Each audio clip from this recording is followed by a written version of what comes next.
Sir, ఈ land titling act నిజంగానే సామాన్యులకు లాభమా నష్టమా? ఎందుకంటే ఏపీ ప్రభుత్వం ఒక కొత్త పద్ధతిని ప్రవేశపెట్టే ఆలోచనతో ఉందని సమాచారం. దీని గురించి ఏం చెప్తారు? శ్రావణి, భూమి ఎవరిది అన్నది పారదర్శకంగా అందరికీ తెలియటం, ప్రామాణికంగా తెలియటం ఆర్థిక వ్యవస్థకు అవసరం. మీ ఆస్తి హక్కు స్పష్టంగా ఉన్నట్టయితే రేపొద్దున నన్ను మీ దగ్గర కొందలుచుకున్నాను. ఇప్పుడు ఏమవుతుంది? నమ్మకం మీద పోతున్నాం. ప్రస్తుతం చట్టం ఏమిటి? మీకు నాకు ఒప్పందం కుదిరితే రిజిస్ట్రేషన్ అవుతుంది, రిజిస్ట్రేషన్ స్టాంప్ డ్యూటీ కడతాము లక్షల రూపాయలు, కోట్ల రూపాయలు. కానీ భూమి నాకు టైటిల్ వస్తుందని గ్యారెంటీ లేదు. అమ్మేవాళ్ళకి హక్కు లేదనుకోండి, లేకపోతే ఇంకొకళ్ళు మోసం చేసి నాకు అమ్మారనుకోండి, నాదని చెప్పినాయి, రిజిస్ట్రేషన్ ఆయన మాత్రం చేత నాకు హక్కు రాదు. అందుకని ప్రపంచం అంతా ఏం చేశారు? ఈ ఆర్థిక వ్యవస్థ బాగా నడిచే దేశాల్లో ఆస్తి హక్కుల విషయంలో చాలా పారదర్శకంగా, ప్రామాణికంగా ఎవరిది ఆస్తి అని చాలా స్పష్టంగా, ఒకసారి అది బటన్ నొక్కితే ఇది శ్రావణి గారిది, ఇది ఈ సర్వే నెంబర్లో ఈ పొలం, దాని మ్యాప్ ఇది, ఇప్పుడు కొన్నారు, దాని టైటిల్ ఉంది. అప్పుడేమవుతుంది? మీరు పరపతి కావాలి బ్యాంకులో అంటే దాన్ని తనఖా పెట్టచ్చు, ఆస్తులుగా తనఖా పెట్టేది. అది లేకపోతే మీకు దగ్గర మూల పెట్టుబడి ఉండదు, ఆర్థిక వ్యవస్థ పెరగదు. అలాగే మీరు ఒక భూమిని కొనుక్కోవాలి వ్యాపారం కోసం, ఒక పరిశ్రమ కోసం, కొనేప్పుడు అసలు భూమి వాళ్ళదా కాదో తెలియకుండా దాని మీద మేము మల్లాగుల్లాలంతా పడి లక్షలు ఇచ్చిన తర్వాత భూమి కాదని తెలిపోతే పరిశ్రమలు నడుస్తాయి, పారిశ్రామిక ప్రగతి సాధ్యం కాదు. కాబట్టి ఇటు వ్యక్తికి, ఇటు సమాజానికి, పరిశ్రమలు పెరగడానికి ఇది చాలా అవసరం. కానీ అది చేసేటప్పుడు ఏంటంటే ప్రజల విశ్వసనీయత ఉండాలి, ప్రజలకు నమ్మకం ఉండాలి. గత ప్రభుత్వం చేసిన చట్టంలో ఉదాహరణ నేను చూశాను. ఏం చేశారు? ఇప్పటిదాకా పట్టదారు పాస్ పుస్తకాలు ఉన్నాయి. ఇప్పటిదాకా ల్యాండ్ రికార్డ్స్లో ఫేర్ అడంగల్ అంటారు, రకరకాలుగా రికార్డ్స్లో మీ పేర్లు వగేరా నమోదే ఉన్నాయి.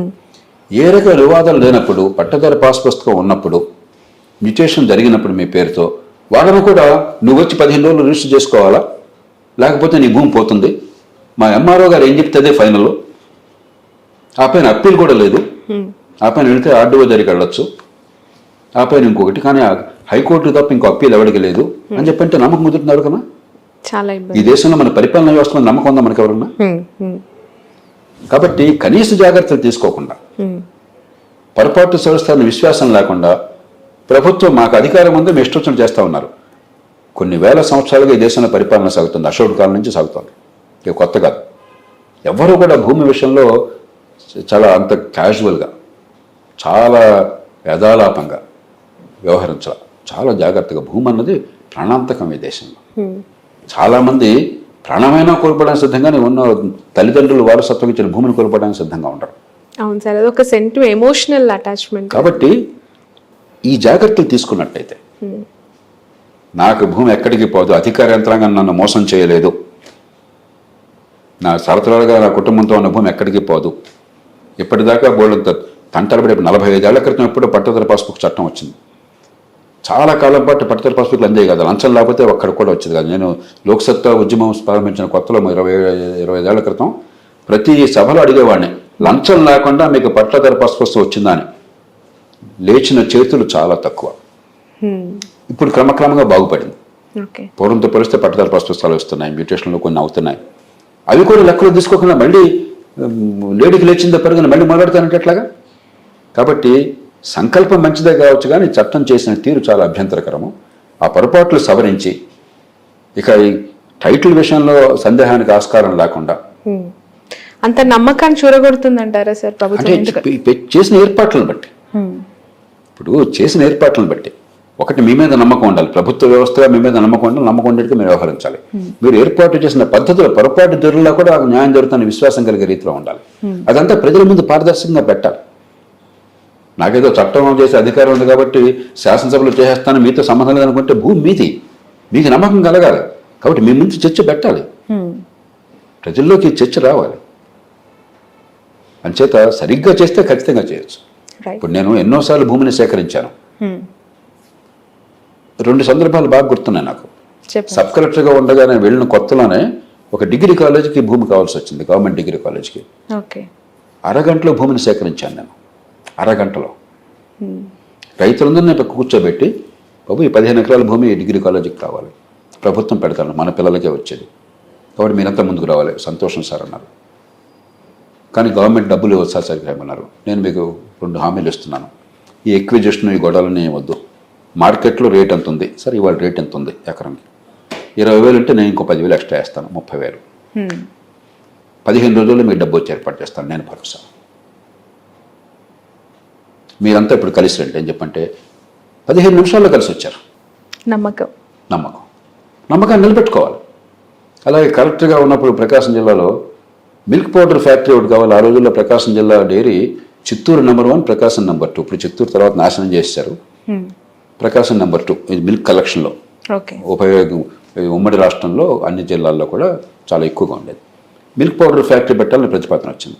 దానికి భూమి కావాల్సి వచ్చింది. అరగంట పట్టింది నాకంతే. రైతులందరూ సమర్పించి ఇదే పని చేశాను మీకోసమే. మీ పాలు సేకరించాలని చెప్పంటే మరి సీజన్లో బాగా పాలు వచ్చేసి డిమాండ్ లేకపోయినట్టయితే పోవటం మరొకటి చేయాలి, లేకపోతే మనం నడపలేని దీన్ని. ఆ ఫ్యాక్టరీ కోసం వస్తామంటున్నారు. ఈ భూములన్నీ మీరు సంతోషంగా ఇచ్చేయండి, రేట్ అంతా చెప్పండి, ఇంకో 50% ఎక్కువ ఇస్తానని 15 రోజులు ఇస్తాను. అప్పటికప్పుడు ఇచ్చారు. ఆ మాట నిభాయించుకున్నాను నేను. కాబట్టి ప్రభుత్వాలకు ఎప్పుడైతే కష్టం వస్తే పట్టించుకుంటారని నమ్మకం లేదు. కోర్టుకు పోయా, ఎవరితో మాట్లాడుతున్నావు తెలుసా, లేకపోతే సిఫారసు చేయించుకో, ఎమ్మెల్యే గారి దగ్గరికి వెళ్ళు, మంత్రి గారి దగ్గరికి వెళ్ళు, వాడు బాబు గారి దగ్గరికి వెళ్ళు. ఏంటిదంతా? సామాన్య ప్రజలకు న్యాయం జరుగుతున్న విశ్వాసం ఉన్నట్టయితే, ప్రజలకి మంచి జరుగుతుందన్న విశ్వాసం ఉన్నట్టయితే, మార్కెట్ రేటు ప్రకారం 10 రూపాయలు ఎక్స్ట్రా అయినా సరే వెంటనే ఇస్తారు నమ్మకం ఉంటే వెంటనే ఇచ్చేస్తారు. లేకపోతే ఇప్పుడు అమరావతిలో గొప్ప పని చేశారు. ఏం చేశారు? భూమిని సేకరించినప్పుడు ఇప్పుడు కూడా భూమి పోయిన వాళ్ళకి బాగా కలుగుతుంది. భూమిలో ఇప్పుడు పెరుగుతూ ఉంటుంది. మీరు ఎంత డబ్బు ఇచ్చినా కూడా పోయిన దానికి నాకు పరిహారం అనిపించదు, డబ్బులు విలువ తగ్గుతూ ఉంటుంది. వాళ్ళు ఏం చేశారు? ఈ భూమిని మీరు ఇస్తే ఈ భూమిలో పెరిగే విలువ ఉన్న భూమిలో కొంత వాటా మీకు వచ్చేస్తుంది. ఒక 50 రెట్లు 100 రెట్లు దాని వాల్యూ పెరుగుతుంది. అంటే అందరూ ఉమ్మడిగా వచ్చి పూలింగ్లో వచ్చేసారు. ఇట్లాగ ప్రజల్ని విశ్వాసంలోకి తీసుకుని చిత్తశుద్ధితో పారదర్శకంగా మీరు చేసినట్టయితే ప్రజలు ఖచ్చితంగా ఒప్పుకుంటారు. కాబట్టి భూముల విషయంలో మీరు చాలా జాగ్రత్తగా, క్రెడిబిలిటీతో, విశ్వసనీయతతో, నిజాయితీగా, సమర్థంగా వ్యవహరించాలి. అరే మీరు కాంపెన్సేషన్ లేమంటే లంచాలు మింగిన వాళ్ళు ఎంతమంది కనుక్కోండి మీరు అసలు. ఎన్నో ప్రాజెక్టులు నరకం చూపెడుతున్నారు వాళ్ళకి భూమి ఇస్తే. మార్కెట్లో ₹1,00,000 విలువ ఉంటే 10,000 కట్టేవాళ్ళు పూర్వం. 10,000 కట్టేవాళ్ళు. ఆ భూమిని పోయిందంటే వాళ్ళ కుటుంబం నాశనం అయినట్లు లెక్క. అలా చేస్తే ప్రభుత్వం మీద నమ్మకం ఎందుకుంటుంది ప్రజలకి? కాబట్టి పూర్తిగా అది ప్రభుత్వాల నిర్వాహం, అధికార యంత్రాంగం చేస్తున్నటువంటి దుశ్చర్యలు. సార్, స్కిల్ సెన్సెస్ అని చెప్పి కొత్తగా చంద్రబాబు నాయుడు గారు ఒక నిర్ణయం తీసుకున్నారు.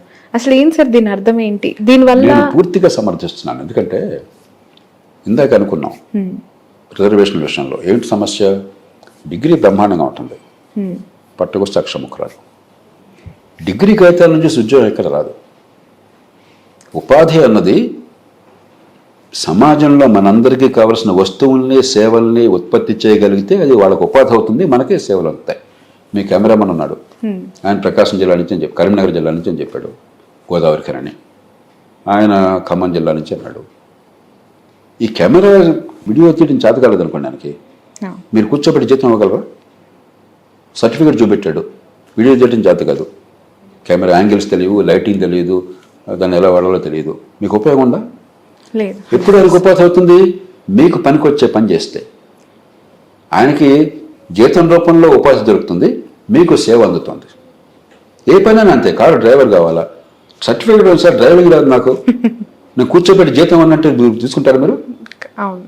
ఓ పోయా నమస్కారం పంపించేస్తారు, అంతే కదా.